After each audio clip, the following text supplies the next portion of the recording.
what we do here in this office, we create environments and we create places where people live and they work and they play. So we are creating an experience in the work that we do.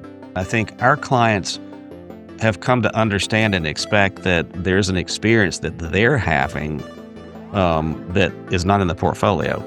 And that's one of the things that we have to get across in our messaging when we're talking to people that haven't worked with us, especially. Like, this is what the experience is like, and we're paying attention to it.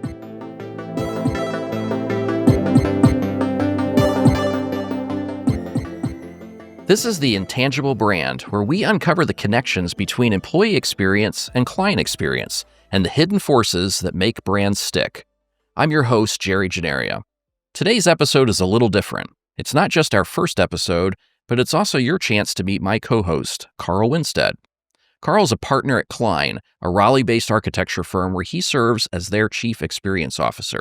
And yes, that's a real title, and yes, we're going to unpack what it means. He's a seasoned architect, a leader, and someone I've come to respect deeply for the way he thinks about people both inside and outside the firm. So Carl, welcome to your podcast. Thanks, Jerry. It's great to be here, and it's great to know that I am, in fact, seasoned. I think every day in this office, I'm reminded about how seasoned I really am. I went for a couple of runs this past week, and I thought, I know it's hot, but it used to be easier than this, didn't it? So I guess if that's what seasoned is, then I guess that's kind of it. But no, I appreciate you having me. I'm excited about this. I appreciate those kind of words, and I have come to respect you as well. You helped us early on, about 3 years ago is how we met, a rebrand of Cline, and I think we kind of connected and started this sharing of, what's brand about and what does it look like, and so yeah, it's great to be here, and I appreciate it. Looking forward to it. Yeah, likewise. So let's rewind a bit. So you had a career before you were leading client experience at Cline. Tell us how you got started. What first drew you to architecture?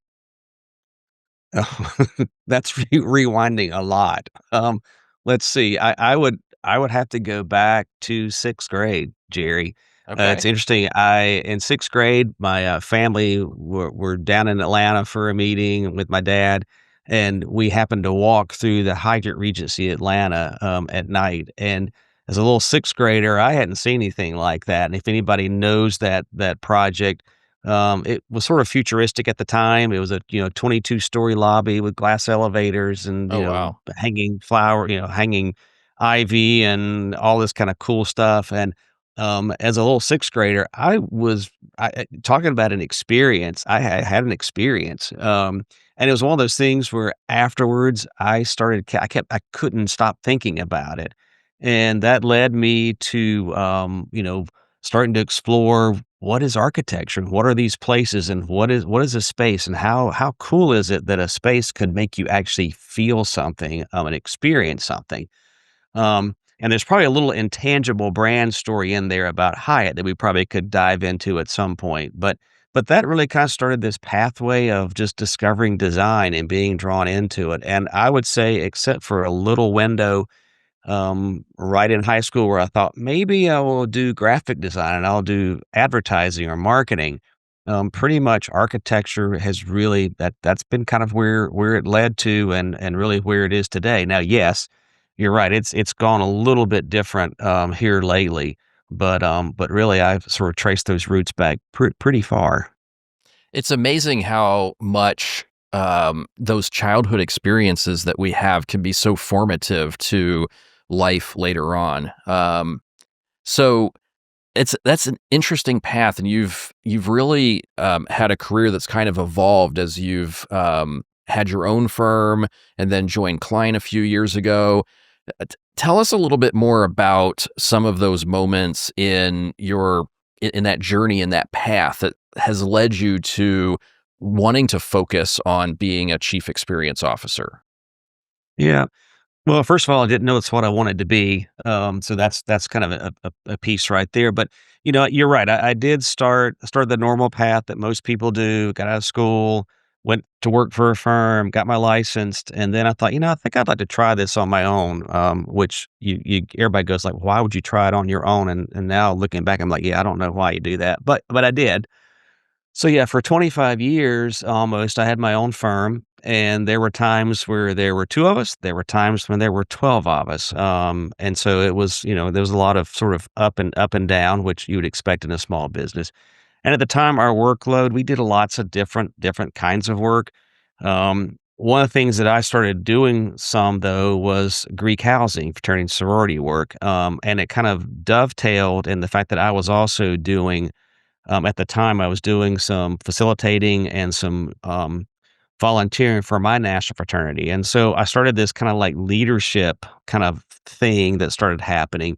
And what I realized was happening is I was starting to really become very interested in the people side of Mm, of what was going on, mhm. and not so much. I won't say I wasn't interested in architecture because I always have been, but starting to look at what that's like. And when you're leading a project, yeah, there's relationships there, but what I was starting to realize is that as is in this part of my career that I could stay where I was and I would do a building and I would have an impact, but there was a sort of a calling to have like there's got to be some other way to have a bigger sphere of influence. And that really kind of led me to start thinking about what else could I do besides what I had been doing. Mm, And I think, once you start down that path, you no matter what age you are, you can find some very interesting things if you're willing to dig into it and sort of open yourself up to explore it. yeah. No, I can see that, and I love that thinking about how as your path is evolving, th how do we have a bigger impact? How do we I think that's part of the reason for this podcast. It's an opportunity for both of us to try to have a bit more, impact in this community that we're a part of. Sure. Um, Chief Experience Officer, it's not a title that we see very often in AEC in particular. Um, what does that role mean to you? What does it mean to Klein? Well, I think I probably first have to sort of talk about how we wound up with it.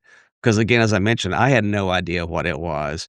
I was very fortunate to be able to join Klein at a time when we were starting to really think about our growth and we're thinking about leadership transition, ownership transition. And we have been working with a strategist, merchant acquisition person, and early on, she and I had a lot of discussions about what my experience was, what my passion was, and we started talking this whole thing about leadership and working with people and mentoring and all that. And she was the one who said, "You know what? You guys really need a CXO." And I think all of us as partners like, "Well, what is a CXO? That I've never heard of that before." Mhm, And I think it was Cindy who said, "Yeah, no, it's really it's new in the AEC industry, but if you look to other industries, you pick a company, Delta, Coca-Cola, pick any of those, and they have had people embedded in those roles for some time, mhm, and they've talked about what is an experience and paying attention to it. But you're right, we really hadn't, and we didn't know what that was. But you start realizing, especially in a design firm, like, what resources do you have? Well, you get 2 resources to work with. One of those is your staff, and the other one is your clients. And if mhm, either one of those is upside down, you really have got a pretty bad business model. So, starting to really pay attention to what is an experience in an office, what's a client's experience that they're having with you, the more we talked about it, I'm like, "Yeah, that really does. That makes sense." And especially in the world we live in today.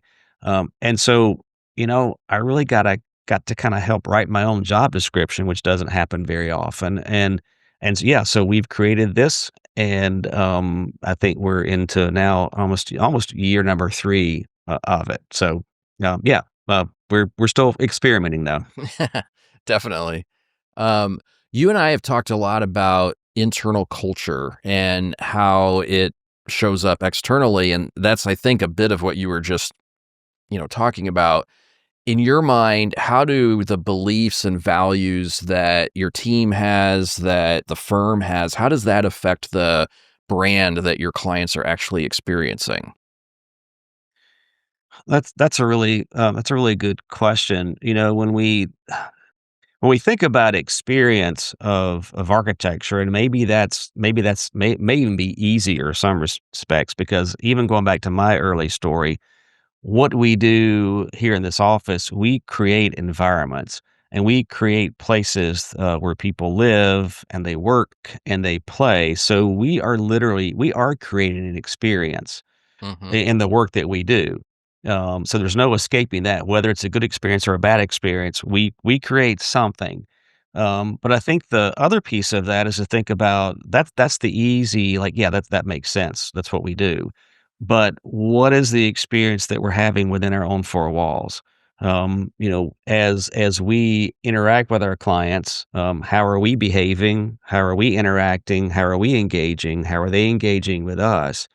And so it really becomes a little more complex, and I would say maybe more purposeful, especially if you think about how we've sort of changed, I think, in just our society in general. If you think about it, Jerry, probably when, not too long ago, when, people had an experience, they just accepted it, and it was Mm. what it was. But I think it's different now, and I think we all have, whether it's higher expectations or we have less patience for a bad experience, whatever that is, and everything that we're doing, we're looking for what that experience is. When you get on an airplane, or, you go to dinner, or you whatever it is you do, you're probably paying more attention to that than you ever did before, and I think most people are.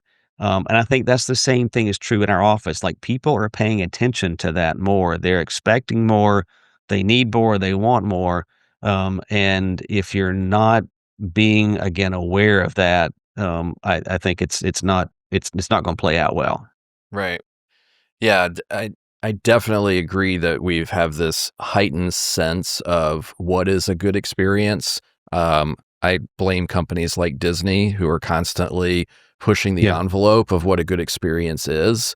And then we take that home and we suddenly have that same expectation for, our bank or our hairdresser or our architect. yeah. Um, eh, Go ahead.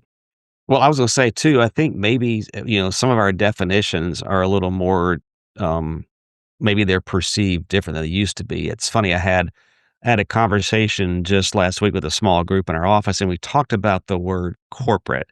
And a couple of folks saying, "Yeah, I just feel like sometimes we can be very corporate." And I'm like, "Okay, let's unpack that, because I'm very intrigued by that, because I know, I used to do a lot of work for, a national bank, and I know when I would go to their office, I know what my definition of corporate was, signing in, getting a badge, being escorted, going to a meeting room where everybody had job titles, everybody was they were all on display, dressed the same, and sort of everything was very sort of structured. In my mind, like, yeah, that's culture, but we have other things like the bank would never have. They would never have a staff meeting that had, a lifeguard overseeing the presentation. They would never have the things that we do that we call our culture and part of our experience. Hmm. And the interesting thing, one of the topics was, well, but it's like, who's telling you what to do? I'm like, oh, okay.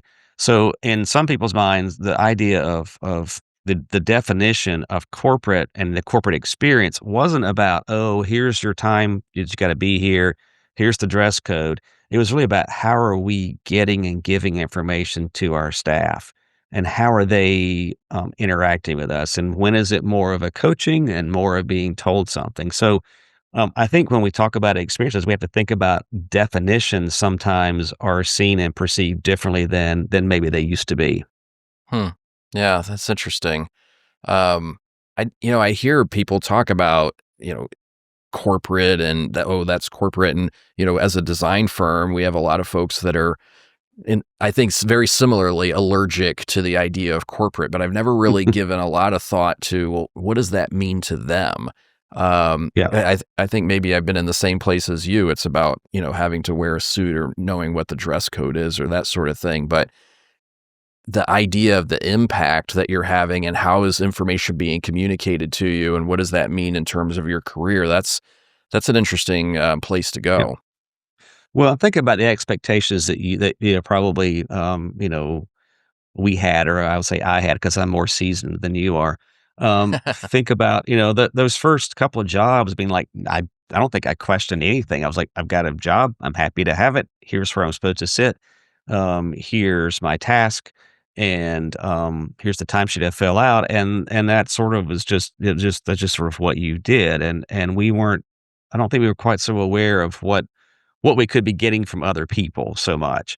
And I think now, the idea of coaching and mentoring and really, helping people grow, as leaders and everything else like that is emerged, I think, is really one of our pillars of what an experience means and why it matters in an office setting.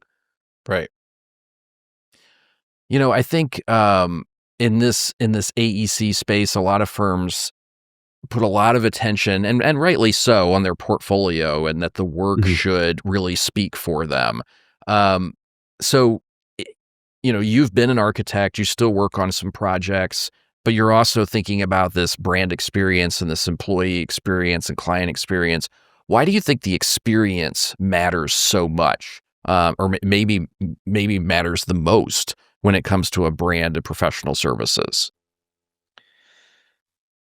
Um, I think when you look at a portfolio, there's probably I mean, it's a picture, right? Hmm. It's a snapshot of something, and generally, people either are going to relate to it or not relate to it. They're going to like it or not like it. Um, and I think a lot of times we put a lot of value, and rightfully so, on our portfolio. It's the most visible thing when we put somebody. It's like a billboard. Like, this is Right. what we do. This is who we are. Um, but it doesn't tell you how we do it.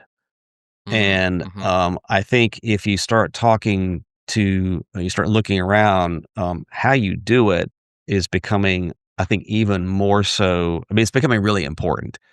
And, we talk about, as an architect, like, y not that you could just pick anybody, I hope not. But most people, if you pick an architect, like, hopefully we've all got a professional license. Hopefully we're all, professionally capable.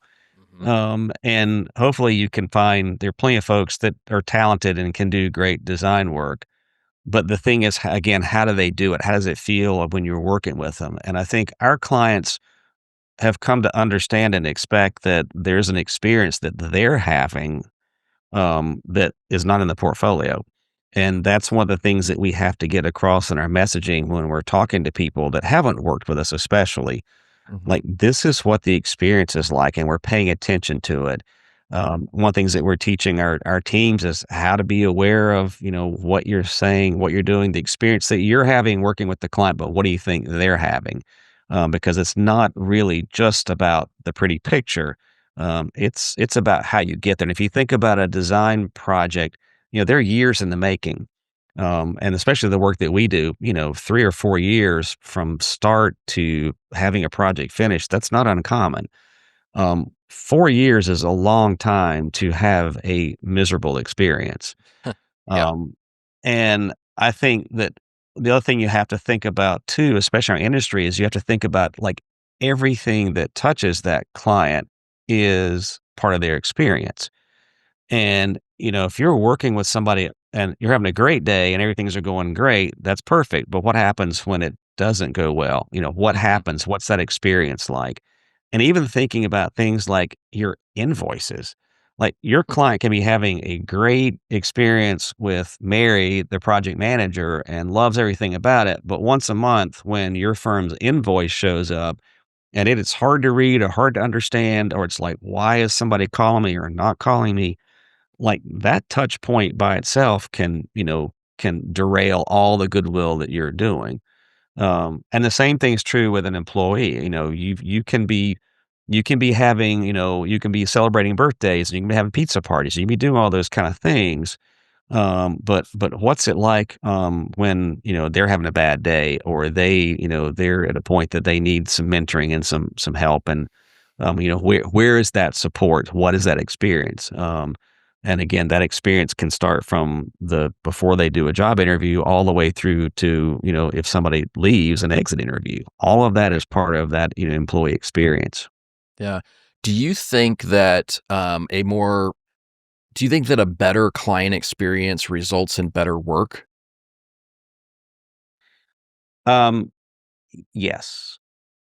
And I will say that this is my very the shortest elevator pitch that I have ever come up with is happy client, happy staff, happy client.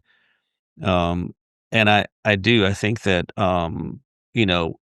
if the client experience is going well and your team is feeling that, why wouldn't they perform better? I mean, it's no different than a team sport. If you're getting good coaching or you're getting good feedback or you're getting the wins, of course you're gonna work harder and you're gonna do better. Mhm. So I would say that absolutely, they're definitely intertwined. Yeah. So, let's talk about this podcast. When I came up with this crazy idea, you said yes. Why? Well, first of all, I thought it was a great contract and a great pay schedule, but I'm seeing that might not be the case. No, No, I think sadly. it's just yeah, well, but I think it's a great thing, Jerry, because I think that why would we not talk about, um, how a brand can help, how we can have better experiences? Why would we not be evangelists for that? Because again, um, you know, making better experiences, making people feel better, having better outcomes, that's a pretty big motivation. And I think for me, it kind of goes a little bit back to that sphere of influence. I said that, when I had my own firm, I could have kept doing that and I would have made a living, but I felt like there's another sphere of influence that just would be great to be able to have. How could we impact, 120 people or 300 people or whatever this firm becomes? But I think the same is true for you and me. This podcast is an opportunity to highlight, what people are doing out in the professional world as, for their brand, for their customers, for their clients, for their employees. And, just talking about it and maybe inspiring other people. Like, I think it's a great thing. So yeah, when you came to me and said, have this idea, I'm like, that's great. That's great. We'll worry about the contract later. But I think, let the idea is great. Awesome. So, I think you started to touch on it, but what are you hoping that we'll uncover in these conversations that we have with folks? Well, it's like it is like, is there an insight? Is there something? Are there those aha moments where we go, I hadn't thought about that. Yeah, that's a great thing, for us to tell somebody. Um, I think just also maybe helping reinforce a community. I think that people that are out doing these things, there's a community of that, and how can we show bigger support? Can we help with that? And at the end of the day, do we help move people forward? Mhm. Whether it's our employees or our clients, everybody, if we can all help raise the ship a little bit, that's kind of what I'm hoping that we can do. And again, share lessons learned and things that we've had successes with and things we've had failures with. Yeah, They're both great learning tools. right. So, last question. What's one belief that really drives your work today? Something that maybe over time has become more and more important to you? I would say it's people. It's really it's growing people. My belief, that there's a lot that we can do. And I think that there's, especially if I look at